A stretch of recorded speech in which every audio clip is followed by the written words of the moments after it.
Hey everybody, welcome to TIW Podcast. I'm Eric, and today I watched WWE NXT episode 529, which was broadcast on October 9th, 2019. So I was planning on just watching this later because S&M 2, which is the Metallica and Symphony and Metallica and Symphony, I think I wrote it wrong when I was messaging someone earlier today. I had it backwards. But anyway, it was in theaters tonight, and I had a ticket to go see it, but I'm still pretty sick. I'd say like 40% sick, although I spiked back up to like 60% or something like that from like the peak sickness. But it was at that point that I realized I should just stay home, get rest. I didn't sleep. I slept a little bit, but I woke up before NXT started, so I said, you know what? I'm gonna stay home. I'm gonna watch all of NXT because otherwise I've only been able to watch the first hour before that show, and I'm really glad that I did. I know I probably would have had a lot of fun seeing that concert in the theater, but I would have been, it was jam-packed. It was a sold-out show, pretty much. I've had people on either side of me. I've been like coughing throughout, and both for my sake and for their sake, I think it's better that I didn't bring all of my germs out into the public more than it needed to be. I ended up having to get some food because I've been out of town for a while. So I did go out in public a little bit, but it was very brief exposure to the very few people that were actually there. I mean, I used the self-checkout at the grocery store, so that was fine. And then I used then at the drive-in, I felt really bad. I got Chick-fil-A, and like as I right before I went to get my credit card back, I like coughed into my hand that I used to. It was so it happened so quickly. I didn't think about it until it already happened. It's like, oh man, that was stupid of me. But I did not contact. They were giving me an object. I was not giving them an object that I had coughed on, so I don't think it was that bad.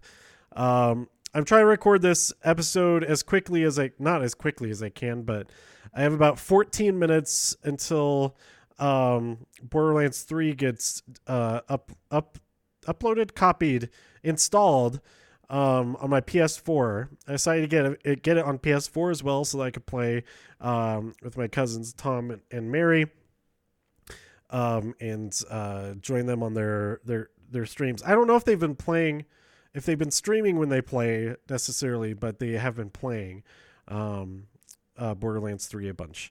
Because couch co-op is super, especially they have a huge screen. This game would be awesome on that.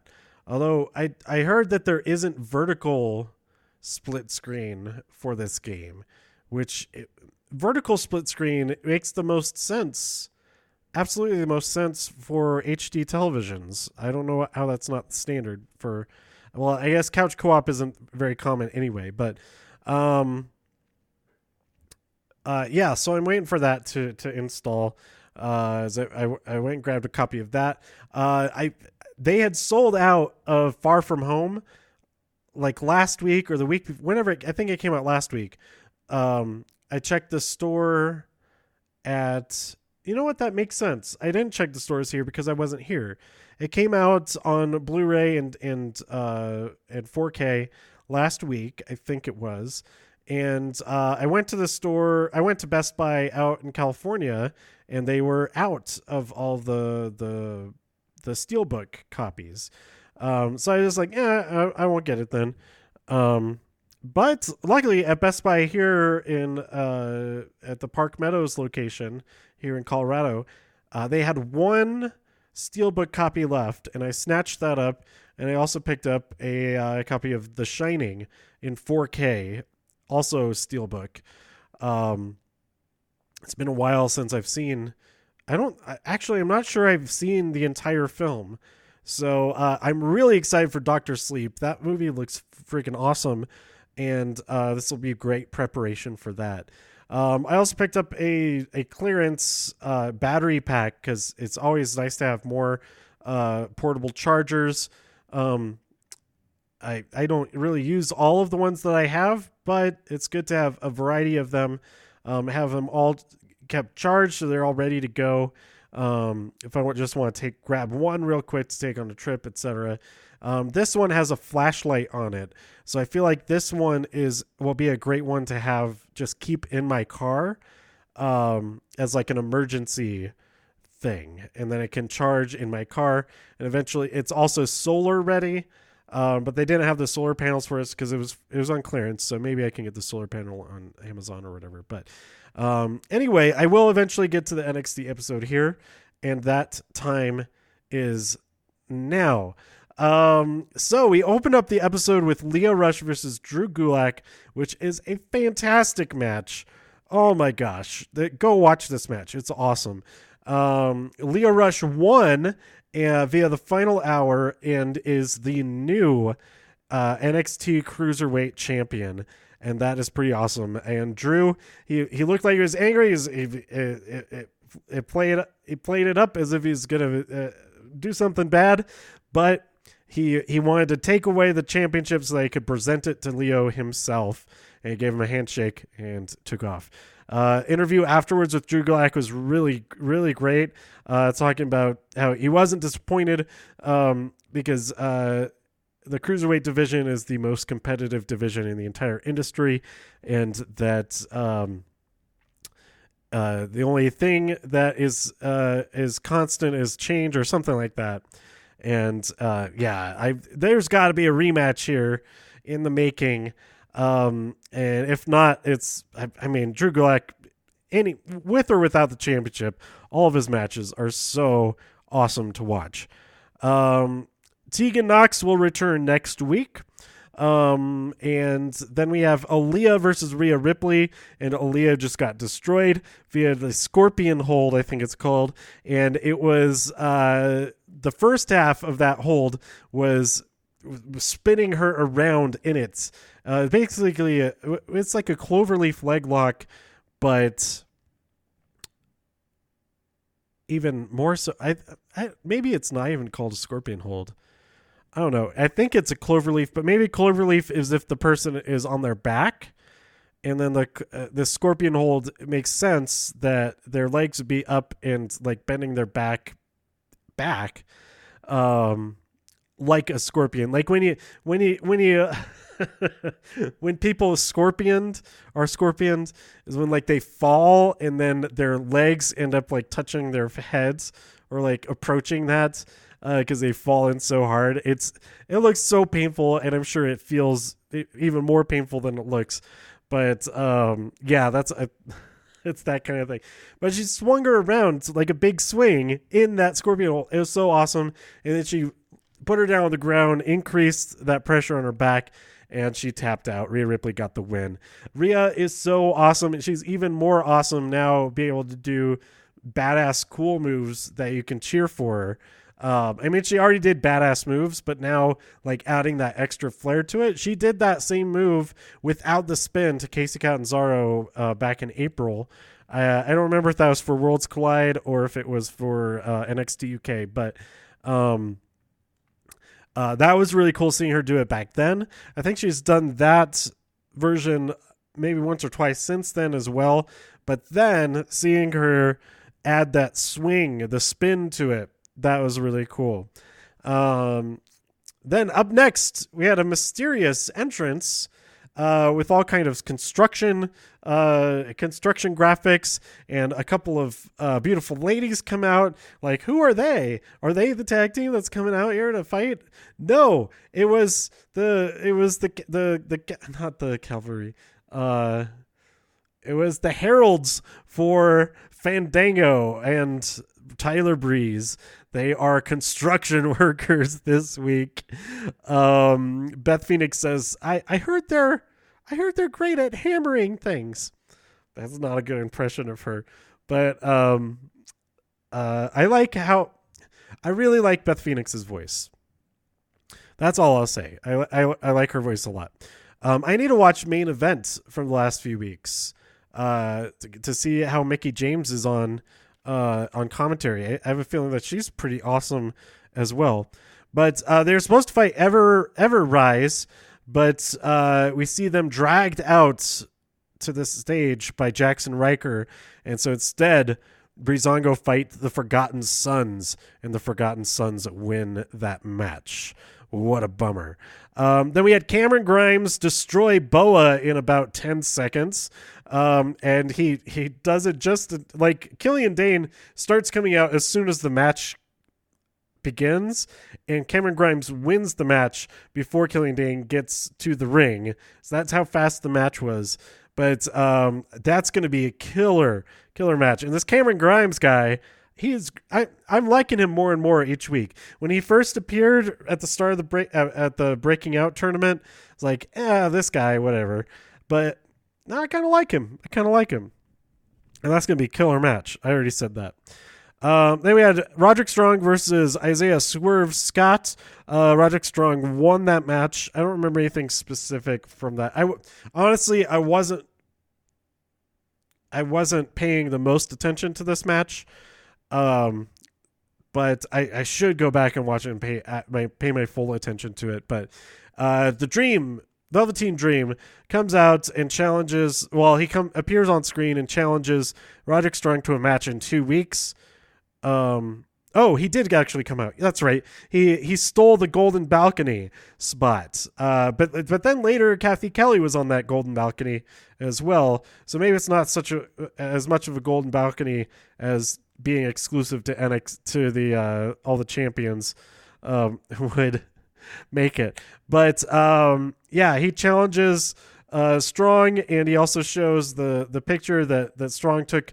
He was on the couch naked with the belt,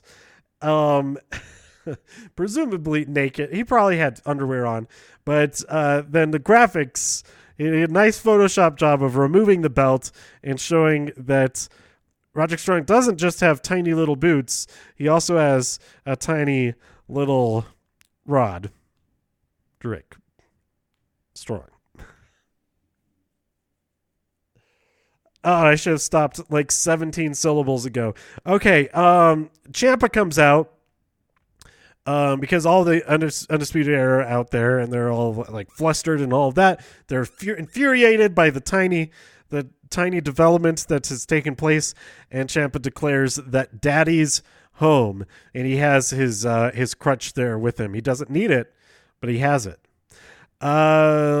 Backstage, Kathy Kelly tries to get an interview with Ciampa, but Angel Garza is just bothering her. He wants an interview with her, and so Angel interrupts the interview with Ciampa, and Ciampa just punches him out.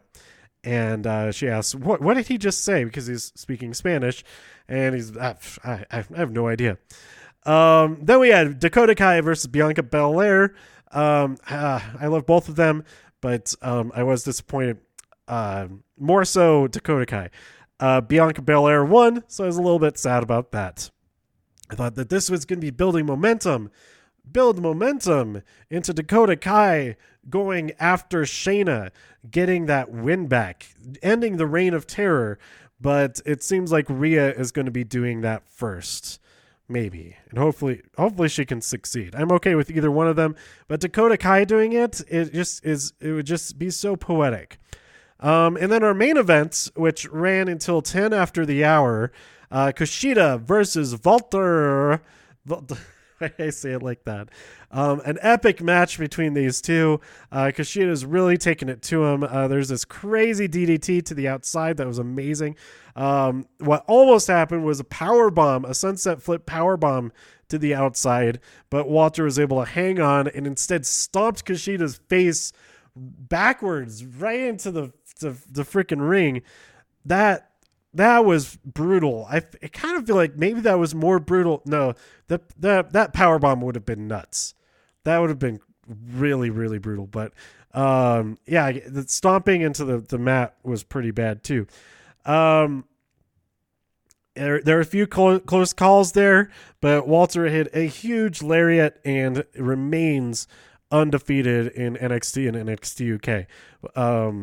So yeah, I was going to say this is the only NXT match that he's had, but he won the championship at NXT TakeOver 25, was it? No. He won it in New York, I think. I'm pretty sure. Yeah. Yeah, he won it. No, maybe not. Like, why can't I remember exactly? He had to have won it. He won it in New York. Yes, he did. We learned from Kathy Kelly, who is up on that golden balcony. I'm just gonna keep calling it the golden balcony, because NXT is gold anyway. It's the gold balcony. Maybe just gold balcony, not golden balcony. Gold, yeah.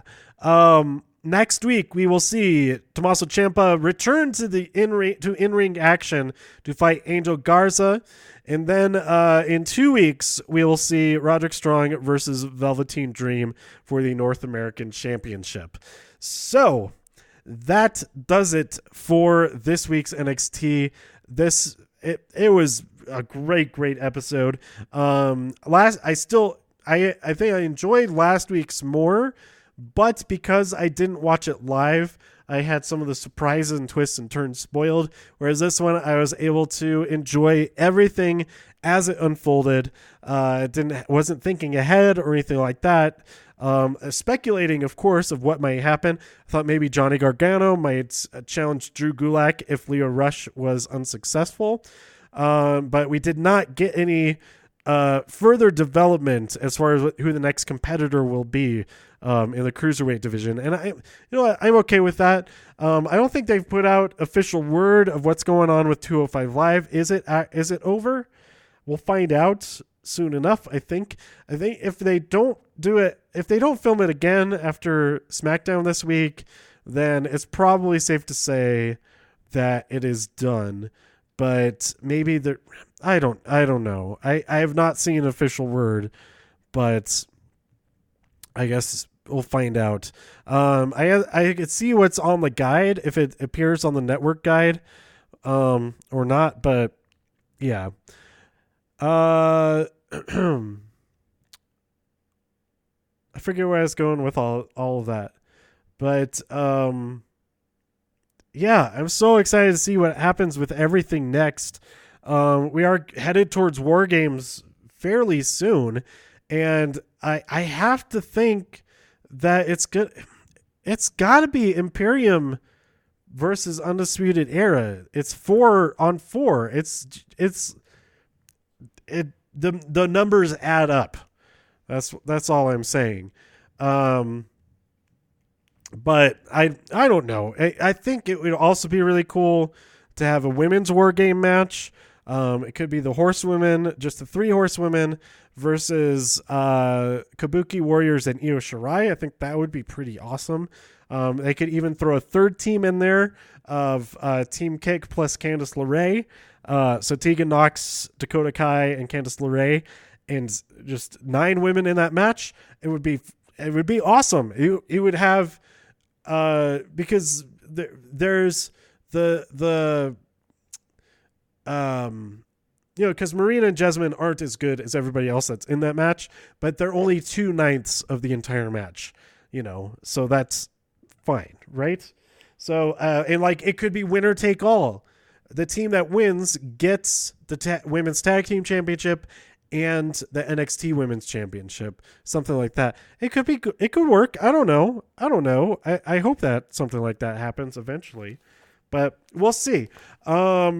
I have yet to watch AEW, so I will do a separate episode about that. I have it recorded on my cloud DVR, but I'm going to play some Borderlands first, I think, since it finished installing a few minutes ago, but I wanted to keep talking about all this.